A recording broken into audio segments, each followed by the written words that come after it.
देश में अभी एक जज्बा है।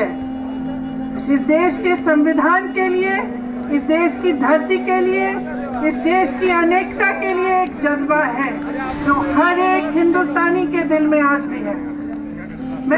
जो पुलवामा में हमारे सैनिक मरे थे, उनके घर टेलीफोन आया होगा।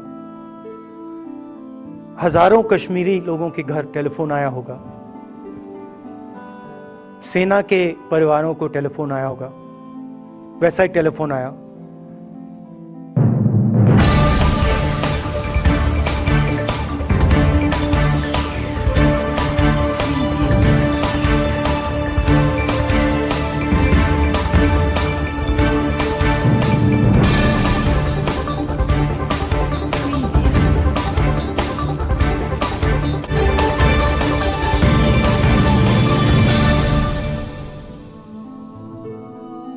मेरे भाई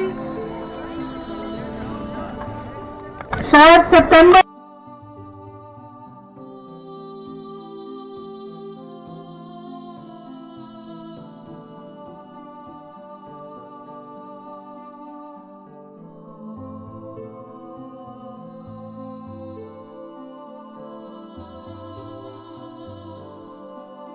लेकिन जहां जहां गए, कन्याकुमारी से लेकर यहाँ श्रीनगर तक, जहां जहां गए तो लोग बाहर आए।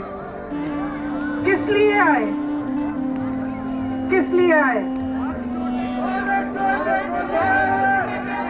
क्योंकि इस देश में अभी एक जज्बा है। इस देश के संविधान के लिए, इस देश की धरती के लिए, इस देश की अनेकता के लिए एक जज्बा है जो हर एक हिंदुस्तानी के दिल में आज भी है। मैं कश्मीर की जनता, जम्मू की जनता का धन्यवाद देना चाहती हूँ कि आपने खुले दिल से हमारा स्वागत किया। जब मेरे भाई कश्मीर की तरफ आ रहे थे तो उन्होंने एक मैसेज भेजा हमें, मुझे और मेरी माँ को। उन्होंने कहा कि मुझे एक अजीब सी फीलिंग हो रही है, महसूस हो रहा है कि मैं अपने घर जा रहा हूं। और उन्होंने कहा कि और मुझे लगता है कि जब मेरे परिवार वाले मेरा इंतजार कर रहे हैं, वो आकर मुझसे गले लगते हैं, उनके आंखों में आंसू होते हैं, तो उनका दर्द, उनके जज्बात मेरे सीने में समा रहे हैं।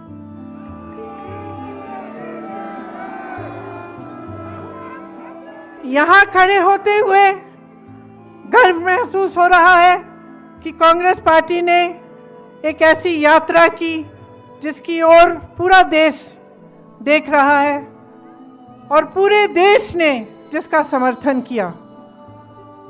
आज जो राजनीति देश में चल रही है, यहाँ खड़े होकर मैं कह सकती हूँ, उस राजनीति से देश की भलाई नहीं हो सकती। जो राजनीति बांटती है, तोड़ती है, वो देश का नुकसान करती है। इसीलिए एक तरह से ये यात्रा एक आध्यात्मिक यात्रा रही कांग्रेस पार्टी के नेताओं के लिए जो इसमें शामिल हुए, अन्य पार्टी के नेताओं के लिए जो इसमें शामिल हुए, और खास तौर से उन यात्रियों के लिए और राहुल जी के लिए जो इतने दिन लगातार देश के एक कोने से दूसरे कोने तक चले। हम सबका कर्तव्य है कि जिस आधार पे ये देश बना, जिस सत्य, अहिंसा और प्रेम के आधार पर इस देश की नींव डली, उसे हम बचा कर रखें, उसे हम बुलंद करें। वही दिखाकर भारत यात्रियों ने हमें दिखाया, एक रास्ता दिखाया है, प्रेम का रास्ता, एकता का रास्ता, सबको एक साथ लेकर चलने का रास्ता। तो आज यहाँ बर्फ में खड़े हुए आप सबको मैं धन्यवाद देना चाहती हूँ, बधाई देना चाहती हूँ कि आपने हमारे देश में एक रोशनी की किरण दिखाई है, और मेरी आशा है कि ये रोशनी पूरे देश में फैलेगी, कि नफरत खत्म होगी, और प्रेम ही इस देश को आगे बढ़ाएगा और आप सबको एक साथ जोड़ेगा। बहुत बहुत धन्यवाद। जय हिंद। ये जो है ना, ये इसको हम बिल्कुल दूसरी तरीके से देखते हैं। ये आप सबके लिए टेलीफोन है, ये हमारे लिए सिर्फ टेलीफोन नहीं है।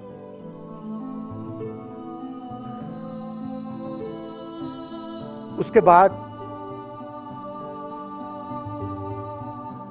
6-7 साल बाद मैं अमेरिका में था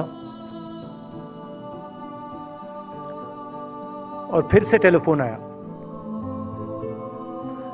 21 में टेलीफोन आया। जैसे बहुत सारे, जैसे जो पुलवामा में हमारे सैनिक मरे थे, उनके घर टेलीफोन आया होगा। हजारों कश्मीरी लोगों के घर टेलीफोन आया होगा। सेना के परिवारों को टेलीफोन आया होगा। वैसा ही टेलीफोन आया। पिता के एक दोस्त थे, उन्होंने मुझे फोन किया और कहा, राहुल बुरी खबर है। मैंने उनसे कहा, मैं जानता हूं, पापा मर गए। कहते हैं हाँ। मैंने कहा धन्यवाद, फोन रख दिया। तो मेरा कहना है जो हिंसा करवाता है, जैसे मोदी जी हैं, अमित शाह जी हैं, अजीत डोवल जी हैं, आरएसएस के लोग हैं, वो इस बात को समझ नहीं सकते हैं, वो दर्द को समझ नहीं सकते हैं। हम समझ सकते हैं। पुलवामा के जो सैनिक थे, उनके बच्चों के दिल में क्या हुआ मैं जानता हूं। मेरे दिल में वही हुआ है जो यहां पे कश्मीर में लोग मरते हैं, उनके दिल में क्या होता है। जो फोन कॉल आता है क्या लगता है, वो मैं समझता हूं, मेरी बहन समझती है।